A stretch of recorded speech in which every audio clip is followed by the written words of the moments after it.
Hello friends. ఒక చిన్న విషయాన్ని మీరు ఊహించుకోండి ఫ్రెండ్. మీరు ఒక 10,00,000 పెట్టి కార్ కొన్నారు. లేకపోతే మీరు ఒక ఎంప్లాయర్ అయ్యుంటే ఒక బైక్ కొన్నారు. ఈ బైకో, కారో మీరు ఈఎంఐలో తీసుకోవచ్చు. లేకపోతే మీరు కొన్ని సంవత్సరాలుగా మనీ సేవ్ చేసి నెట్ అమౌంట్‌తో తీసుకోవచ్చు. ఒక సంవత్సరం దాటిన తర్వాత సడెన్‌గా గవర్నమెంట్ వచ్చి పెట్రోల్ అనేది ఫ్యూచర్ కాదు, ఇథనాల్ ఫ్యూచర్ అన్నట్టుగా మాట్లాడి, ఇక ముందటి ఇథనాల్ వెహికల్సే పనిచేస్తే మన భారతదేశంలో అంటే ఎలా ఉంటుంది మీకు? భయమవుతుంది కదా!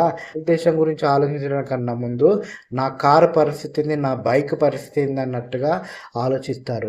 ఇప్పుడు భారతదేశంలో ప్రజలు సామాన్యులు ఇదే భయంతో ఉన్నారు ఫ్రెండ్. దీనికి కారణం ఏంటంటే రీసెంట్‌గా నితిన్ గడ్కరీ గారు E85, E100 ఇథనాల్ అప్రూవ్ పైన సైన్ చేసినట్టుగా ఒక ఇంటర్వ్యూలో చెప్పారు. నిజంగా ప్రభుత్వం ఇథనాల్‌ని ప్రోత్సహించడానికి కారణం ఏం చెప్తుందంటే క్రూడ్ ఆయిల్ సంబంధించిన ఇంపోర్ట్స్ మనం తగ్గించుకోవచ్చు, కాలుష్యాన్ని కూడా తగ్గించవచ్చు అని చెప్తుంది.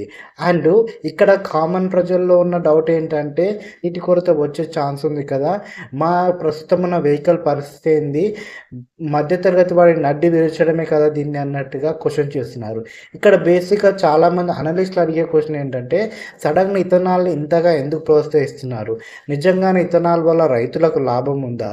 లేకపోతే ఇక్కడ ఒక పెద్ద కాంట్రోవర్సీ నడుస్తుంది నితిన్ గడ్కరీ గారి కుమారుల గురించి. వీళ్ళకి ఏమైనా హెల్ప్ చేయడానికి దీన్ని పుష్ చేస్తున్నారన్నట్టుగా చాలా క్వెషన్స్ ఉన్నాయి. వాటి గురించి మనం డీటెయిల్‌గా మాట్లాడుకుందాం ఫ్రెండ్స్. అండ్ మొదటగా నేను ఈ వీడియో చేయడానికి ముఖ్యమైన కారణం ఏంటంటే రీసెంట్‌గా నితిన్ గడ్కరీ గారు ఒక పాడ్‌కాస్ట్‌లో కూర్చున్నప్పుడు ఒక ఇంటర్వ్యూయర్ ఒక క్వెషన్ అడిగాడు. ఏంటంటే ఇథనాల్ ఫ్యూల్ తయారు చేయడానికి నీరు చాలా ఖర్చు అవుతుందంట కదా! దీనివల్ల నీటి క్రైసిస్ వచ్చే ఛాన్స్ ఉందన్నట్టుగా చాలా వార్తలు వస్తున్నాయి కదా! అని ఒక క్వెషన్ అడిగితే నితిన్ గడ్కరీ గారు ఇలాంటి క్వెషన్ అడిగే వాళ్ళు యాంటీ నేషనల్స్, వాళ్ళకు సమాధానం చెప్పాల్సిన అవసరం లేదన్నట్టుగా ఒక మాట అన్నారు. నిజంగా క్వెషన్ అడిగినప్పుడు దానికి డీటెయిల్‌గా సమాధానం ఇవ్వాలి. కేంద్ర మంత్రి పదవిలో ఉన్నప్పుడు ప్రతి ఒక్కరికి జవాబుదారీతనం ఉండాలి. కానీ ఇలాంటి మాట అనడమే చాలామందికి ఇథనాల్ మీద డౌట్ వచ్చింది. నేను కూడా అందుకే ఇథనాల్ గురించి వీడియో చేస్తున్నాను. మొదటగా మనం ప్రభుత్వం ఎందుకు ఇథనాల్ ఇంతలా పుష్ చేస్తుందన్న దాని గురించి మనం మాట్లాడుకుంటే గవర్నమెంట్ చెప్పేది ఏంటంటే మనం ప్రతి సంవత్సరం కొన్ని లక్షల కోట్లలో క్రూడ్ ఆయిల్‌ని మనము వేరే దేశాల నుంచి ఇంపోర్ట్ చేసుకుంటున్నాము. ఈ ఇంపోర్ట్ వల్ల మనకి ఆర్థికంగా చాలా నష్టం జరుగుతుంది. అంతేకాకుండా గల్ఫ్ సైడో లేకపోతే ఎక్కడైనా ప్రపంచ యుద్ధాలు జరిగినప్పుడు ఫస్ట్ ఎఫెక్ట్ అయ్యేది మనమే ఉంటున్నాము. రీసెంట్‌గా చూస్తున్నాం కదా! ఎక్కడో యుద్ధం జరిగితే మనకు ప్రాబ్లమ్ అవుతుంది. ఎక్కడో ఒక దారిని మూసేస్తే పెట్రోలు, ఎల్‌పీజీ ఆగిపోయి మన జేబులోకి చిల్లపడుతుంది. ఇలాంటిది మారాలంటే మనము ఆల్టర్‌నేటివ్ వెతుక్కోవాలి. అందుకని ఇథనాల్ అనేది పెట్రోల్‌కి ఆల్టర్‌నేటివ్‌గా చాలా దేశాలు ఇప్పటికే నమ్ముతున్నాయి, వాడుతున్నాయి కూడా. సో మన భారతదేశంలో కూడా ఈ ఇథనాల్‌ని మనం ఎంకరేజ్ చేయాలన్నట్టుగా గవర్నమెంట్ ఆలోచించింది. ఇక్కడి వరకు ఓకే ఫ్రెండ్స్. వింటుంటే చాలా బాగా అనిపించింది కదా! అండ్ ముఖ్యంగా ఈ ఇథనాల్ తయారు చేయడానికి చెరుకు, మొక్కజొన్న, బియ్యం లాంటి వ్యవసాయ ఆధారిత పంటల నుంచే తీసుకోవచ్చు. సో రైతులకు కూడా లాభం జరుగుతుందన్నమాట ఇక్కడ ప్రభుత్వం చెప్పేది. ఇక్కడ ఇథనాల్ వినియోగం పెరిగితే చమురు ఇంపోర్ట్స్ తగ్గుతాయి, రైతులకు లాభం జరుగుతుంది, కాలుష్యం కూడా కంట్రోల్ అవుతుంది అన్నట్టుగా ప్రభుత్వం కంక్లూజన్ ఇచ్చింది. ఓకే, ఇక్కడ వరకు ఓకే. కానీ సామాన్య ప్రజల్లో ఉన్న క్వెషన్ ఏంటో తెలుసా? ఇప్పుడు ఇథనాల్ E10, E20 వెహికల్స్ వరకు మీరు ఇచ్చారు. 2023 ముందున్న వెహికల్ ఏవి కూడా E20 కూడా పనికిరావు. ఫస్ట్ మీరు E20ని అప్రూవ్ చేశారు. E20 వెహికల్స్ కాని వాటిలలో ఈ పెట్రోల్ అనేది ఇథనాల్ బ్లెండెడ్ పెట్రోల్ అనేది వాడితే చాలా ప్రాబ్లం అవుతుంది. వెహికల్స్ పాడవుతున్నాయి, ఇంజన్లు ఫెయిల్ అవుతున్నాయి, తుప్పు పట్టిపోతున్నాయి అన్నట్టుగా ఇప్పటికే ఎంతోమంది తమ బాధను సోషల్ మీడియాలో చెప్పుకుంటున్నారు.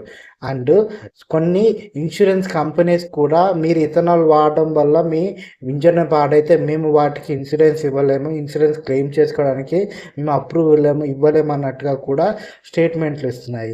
ఇప్పుడు ఈ E10, E20, E30 దాటిపోయి E85, E100 వస్తున్నారంటే ఇప్పుడు మన భారతదేశంలో ఉన్న ఎన్ని వెహికల్స్ E100కి సూట్ అవుతాయి? ఎంతమంది ఇప్పుడు వెహికల్స్ మార్చుకోవాలి?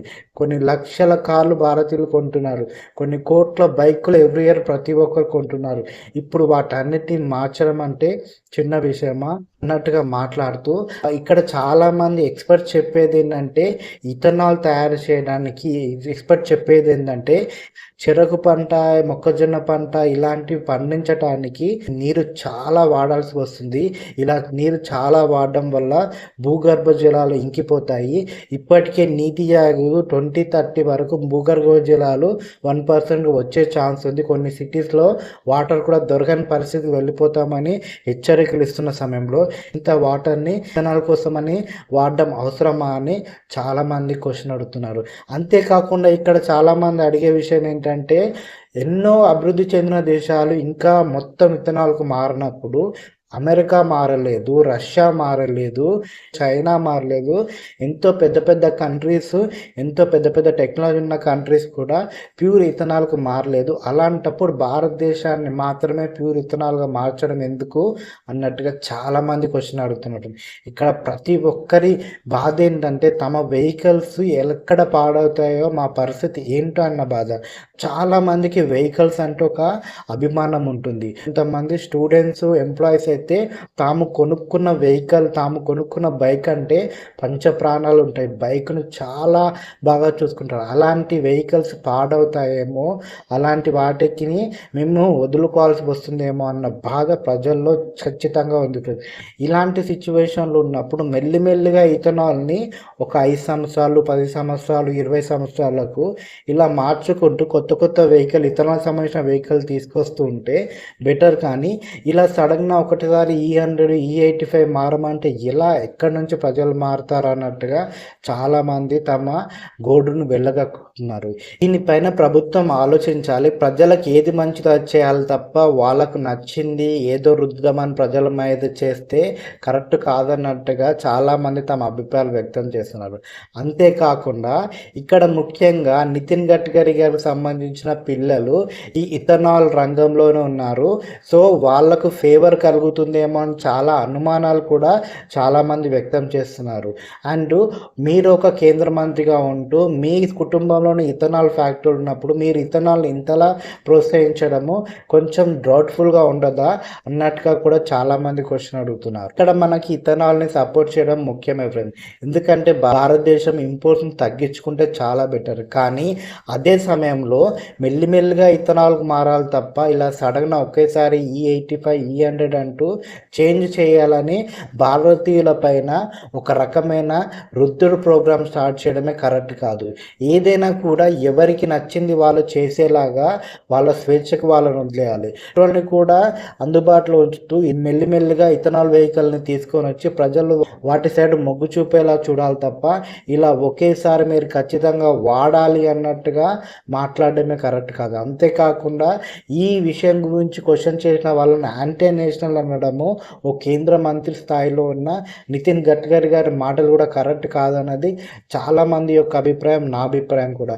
ఇక్కడ చాలామంది యొక్క అభిప్రాయం ఏంటంటే, ఇథనాల్ని మీరు ఎంతలా ఎంకరేజ్ చేస్తున్నారో దానికన్నా ఎక్కువగా ఈవీ వెహికల్స్ మీరు ఎంకరేజ్ చేస్తే బెటర్ కదా. ఈవీ వెహికల్స్ని తీసుకొని వచ్చి వాటికి సంబంధించిన స్టేషన్లు దేశంలో ఎక్కువగా పెడితే ఈవీ వెహికల్స్ పై జనాలు చేంజ్ అవుతారు కదా. అప్పుడు కూడా మీరు పెట్రోల్ ఇంపోర్ట్ తగ్గించుకోవచ్చు కదా అని చాలామంది యొక్క క్వశ్చన్. పెద్ద పెద్ద కంట్రీస్, US, చైనా లాంటి కంట్రీస్ కూడా ఈవీ వెహికల్ సైడే వాళ్ళు చేంజ్ అవుతున్నారు. ఇలా ఇథనాల్ సైడ్ చేంజ్ అవ్వట్లేదు. మీరు దాన్ని గుర్తించి భారతీయులకు ఏది మంచిదో అది చేస్తే బెటర్ అన్నట్టుగా చాలామంది అభిప్రాయపడుతున్నారు. అసలు ఈ ఇథనాల్ రుద్దుడి పైన మీ ఒపీనియన్ ఏంటి ఫ్రెండ్స్? ఇది దేశానికి మంచిదే అంటారా? ఇథనాల్ కన్నా ఈవీ వెహికల్స్ని ఎక్కువగా ఎంకరేజ్ చేస్తే బెటర్ అని మీరు అభిప్రాయపడుతున్నారా? అండ్ దీని వెనక ఎవరికైనా లాభం చేకూర్చడానికి గవర్నమెంట్ ఉద్దేశపూర్వకంగా ఇలా ప్రజలపైన ఈ రుద్దుడు ప్రోగ్రాం మొదలుపెట్టిందంటారా? మీ ఒపీనియన్ని కామెంట్ బాక్స్లో తెలియచేయండి. అండ్ మొదటిసారిగా మా ఛానల్కి వస్తే ప్లీజ్ మా ఛానల్ని సబ్స్క్రైబ్ చేసుకోండి. మాకు మీ సపోర్ట్ ఇస్తూనే ఉండండి. Thank you friends.